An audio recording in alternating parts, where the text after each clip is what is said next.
Our top focus this morning, just 4 days to go before the winter session of Parliament ends, and time is clearly running out for the government to pass the Lokpal bill. Team Anna and opposition parties aren't taking their foot off the pedal either.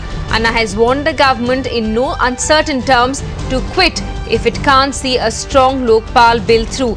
The Union Cabinet will be meeting today to discuss the Lokpal and food security bills. Our Deputy Chief of the National Bureau, Pallavi Ghosh, gets us more details.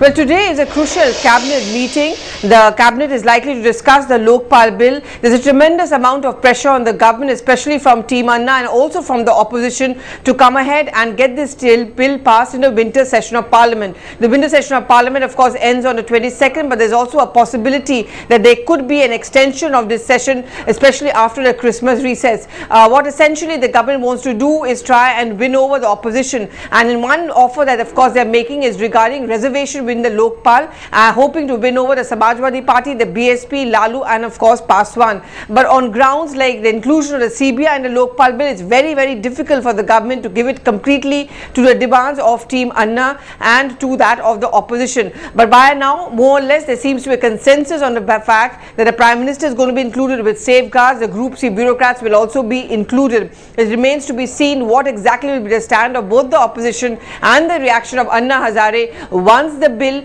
is tabled in Parliament, most probably on Monday or latest by Tuesday. Anna Hazare is a dynamo behind the entire popular As movement. Team Anna's deadline for the Lokpal bill gets tough, worries deepen for the government.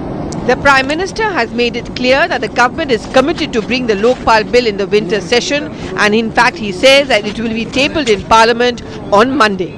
We will make every effort to pass the bill in this session.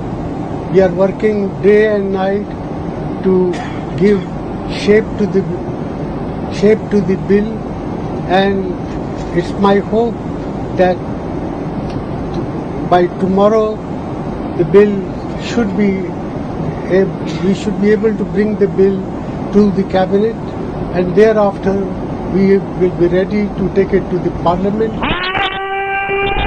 In yet another letter to the Prime Minister, Anna Hazare has accused the government of betrayal and threatened to go on a fast from 30th December if the bill is not passed in a winter session ending on the 22nd.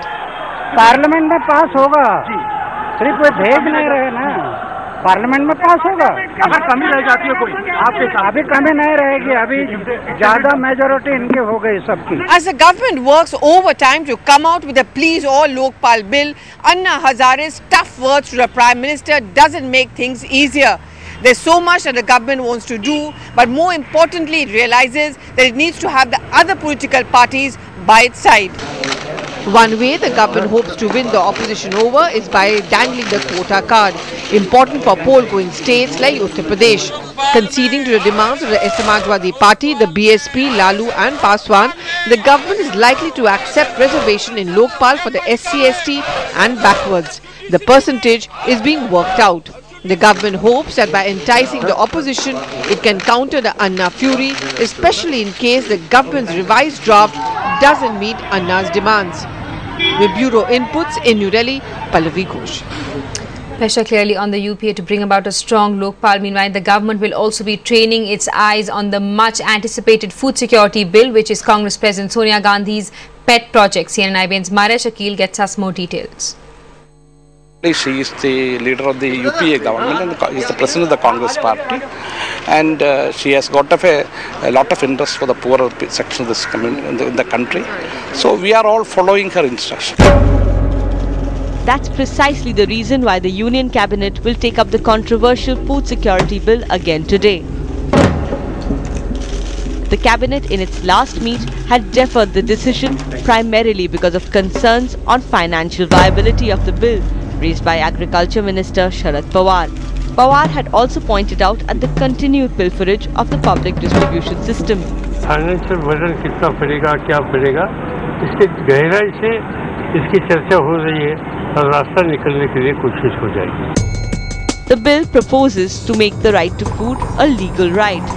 If passed, it will provide subsidized food grain and guarantee rice at 3 rupees a kg, wheat at 2 rupees a kg and millet at 1 rupee a kg.